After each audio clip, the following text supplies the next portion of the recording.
साहेब शब्द क्या है? शब्द किसे कहते हैं? जो शास्त्रों में शब्द नाम का वर्णन है वह है क्या? सुनिए, अक्षरों के समूह को शब्द कहते हैं। जो कई अक्षरों का मिलकर समूह बनता है हम उसको शब्द कहते हैं। साहेब शब्द कितने अक्षर होते हैं? शब्द में साहेब कितने अक्षर होते हैं? सुनिए, 52 अक्षर होते हैं। इसमें कुछ स्वर होते हैं और कुछ व्यंजन। साहेब इन अक्षरों का उच्चारण किससे होता है? जो नाना प्रकार के शब्द हैं। सुनिए, कंठ से उच्चारण होता है अ का, आ का, क का, ख का, ग का, घ का, अंग का, ह का। तालु से उच्चारण होता है ई, छोटी, बड़ी ई, च, छ, ज, झ, इया और स।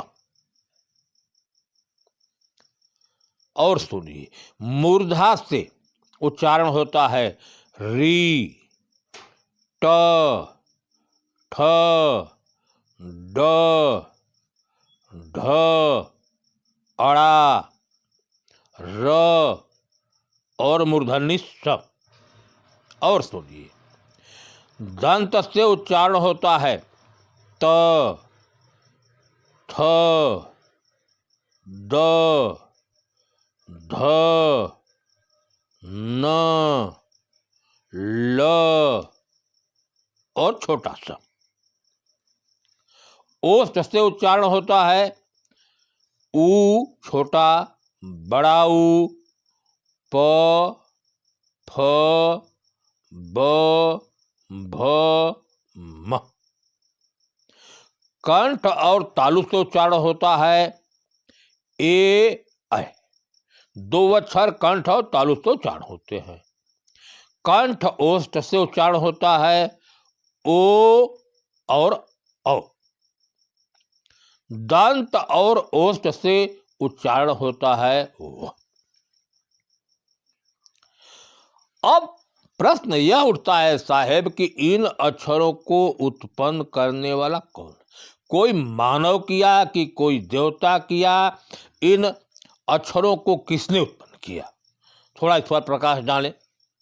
सुनिए, इन अक्षरों को उत्पन्न करने वाला जीव जो मानव शरीर में पकड़कर जो ज्ञान, विवेक, विचार संपन्न हैं थे, वही लोग इन अक्षरों का खोज किए, उत्पन्न किए, शोध किए और जाने।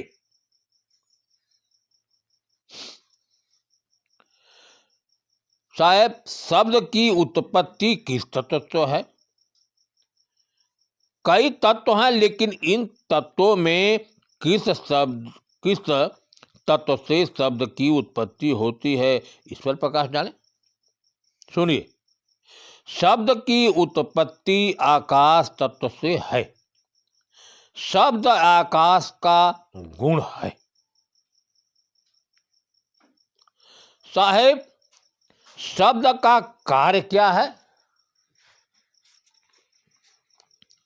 सुनिए, शब्द के द्वारा एक दूसरे को जाना जाता है। शब्द के द्वारा एक दूसरे से परिचय होता है। शब्दों के द्वारा आत्मा और परमात्मा का बोध होता है। शब्द के द्वारा ही प्रकृति का बोध होता है। किसी वस्तु, किसी स्थान, किसी का भी परिचय, बोध हमें शब्दों के द्वारा ही होता है। शब्द ही जानने का एकमात्र साधन है। शब्द का संबंध प्रकृति से है, क्योंकि शब्द आकाश से ही उत्पन्न होता है। आकाश जो है वह प्रकृति का मूल है। सारे तत्व इसी आकाश में ही स्थित है। शब्दों के द्वारा ही वेद, पुराण, उपनिषद, शास्त्र, गीता, रामायण, बीजक जितने भी पुस्तकें लिखी हुई हैं सब शब्दों के द्वारा लिखी गई हैं। चाहे कोई भी पुस्तक हो, शास्त्र हो, शब्दों के द्वारा ही सत्य और असत्य का बोध होता है। शब्दों के द्वारा गुरु मंत्र देते हैं। जितने मंत्र हैं उन मंत्रों में शब्दों का ही उच्चारण है। हम मुख से जो कुछ बोलते हैं वह शब्द का ही समूह है। शब्द से ही मनुष्य भवबंधन से छूटता है और शब्दों से ही मनुष्य भवबंधन में बंध जाता है। थोड़ा भजन के माध्यम से देखिए। संतों सब शब्द ही शब्द बखाना। सारे लोगों ने शब्दों का ही बखान किया है कि शब्द महान है, शब्द तो परी है, लेकिन शब्द सर्वोपरि नहीं है। शब्द एक दूसरे से परिचय कराने का साधन है। संतों सब शब्द शब्द बखाना, शब्द फांस फंसा सब कोई शब्द नहीं पहचाना। सभी लोग शब्दों के फांस में फंसे हैं। कबीर साहब कहते हैं, कबीर साहब की वाणी है, 5 नाम ओम निरंजन रारंग सोहम सतनाम। यह नाम शब्दों से ही है। अब हम इसी नामों के जाप में फंस जाते हैं, लेकिन किसका नाम ओम है, सतनाम कौन है, वहां तक नहीं पहुंच पाते। हम इसी शब्दों के फंदे में फिर फंस गए। सातों मुद्रा, चाचरी, भूचरी, खेचरी, यगोचरी, उन्मुनी, भौर, गुफा और सत्र और जितने लोक हैं इस ब्रह्मांड में, जितने लोक हैं और जितने द्वीप हैं सब माया का ही जाल है। यही के आगे कौन बतावे, बूझ बिना सब काला। इसके आगे न जानने की वजह से प्रकृति के में फंसे हैं। परमात्मा तत्व का बोध नहीं होता। न परमात्मा तत्व को जानने से केवल अज्ञान दशा है। अब कबीर साहब कहते हैं, कहाई कबीर बूझ, ऐ मानव तुम बूझो, इस शरीर के भीतर जो सबको बूझने वाला है, जानने वाला है, वही तुम हो, वही परमात्म तत्व है और वही आत्म तत्व है, वही तेरा स्वरूप है। आपा खोए आपको छीन है।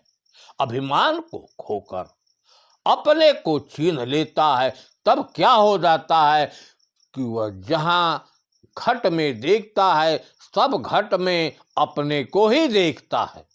अर्थात सब में एक परमात्मा ही दिखाई देता है। परमात्मा से परे कोई दूसरा नहीं दिखाई देता, क्योंकि वो परमात्मा तत्व हर घट में व्याप्त है। शब्द आवे शब्द जाए, शब्द काल सबन को खाए। जिन जिन जाना शब्द कभेवा, शब्द सोई पंडित सोई। शब्द आवे, शब्दों के फंस कर हम बार बार जन्म में फंसते हैं।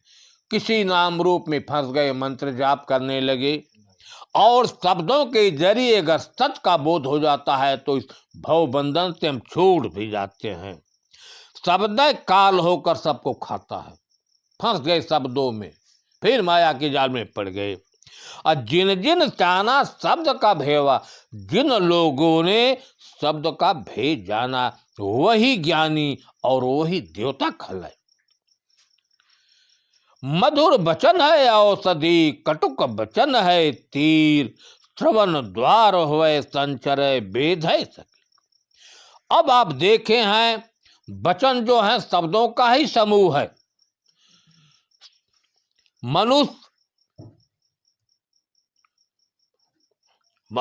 श्रवण मधुर वचन है औषधि। मधुर जो मीठी वचन है वह दवा के समान होती है, और जो कड़वी वचन है वह बाण के समान लगती है। और वह मीठी वचन हुआ कड़वी वचन श्रवण के द्वार से प्रवेश करती है। अगर मीठी वचन है तो दवा का काम करती है, और कड़वी वचन है तो तीर के समान लगती है। हमारा जीवन और व्यवहार शब्दों की ही अहम भूमिका है।